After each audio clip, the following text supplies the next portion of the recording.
Diary milk versus KitKat இது ரெண்டு எப்படி இருக்கு அப்படிங்கறத பாத்துருவோம். ஃபர்ஸ்ட் 180 ரூபாய்க்கு வாங்கின இந்த கிட்கட் எப்படி இருக்கு அப்படிங்கறத பாத்துருவோம். ஃபர்ஸ்ட் இந்த பாக்ஸ் அப்படியே திருப்பினோம்னா இந்த இடத்துக்கு நேரா ஓபன் கொடுத்துருக்காங்க. அதை அப்படியே ஓபன் பண்ணிக்கிடுவோம். உள்ள சாக்லேட்டுமே ஒரு அலுமினியம் பாயில் சீட்ல சீட் பண்ணி இருக்கு. அதையும் அப்படியே ஓபன் பண்ணிக்கிடுவோம். ஓபன் பண்ணி பார்த்தா வீட்டுக்கு கொண்டு வரதுக்குள்ள மெல்ட் ஆயிருச்சுங்க. சரி ஓகே, அதுல இருந்து ஒரு பீஸ் எடுத்து டேஸ்ட் பண்ணி பார்த்தேன். சாக்லேட் கூட அந்த வேப்பர் சேர்த்துருக்கறனால டேஸ்ட் நல்லா தான் இருக்கு.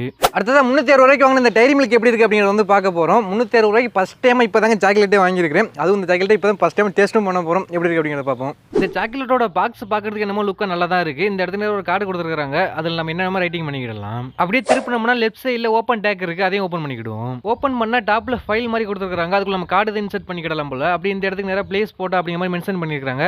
அதாவது இந்த கார்ட்டினை ரிமூவ் பண்ணிட்டு நம்ம போட்டோ இன்சர்ட் பண்ணிக்கிடலாம் போல. அப்படியே உள்ளே ஒரு டேக் போட்டுருக்கு. அதை ரிமூவ் பண்ணிட்டு சாக்லேட் வெளிய எடுத்துக்கிடுவோம். நம்ம இது வரைக்கும் ஓபன் பண்ணது நமக்கு தேவையில்லை. ஃபர்ஸ்ட் சாக்லேட் ஓபன் பண்ணிடுவோம். இந்த சாக்லேட்டுமே லைட்டா மெல்ட் ஆகி தான் இருந்துச்சு. டேஸ்ட் பண்ண வரைக்கும் சாக்லேட் பல்ல பிடிக்கிற மாதிரி இருக்கு. பட் சென்டர்ல உள்ள ஹார்ட்டின் நல்லா இருக்குங்க. கிட்கட் ஆக்சுவலாக எனக்கு பிடிக்கும், அதனால நல்லா இருந்துச்சு. இந்த டைரி மில்க் வந்து பார்த்தீங்கன்னா சென்ட்ரல் ஹார்ட் அது நல்லா இருக்கு.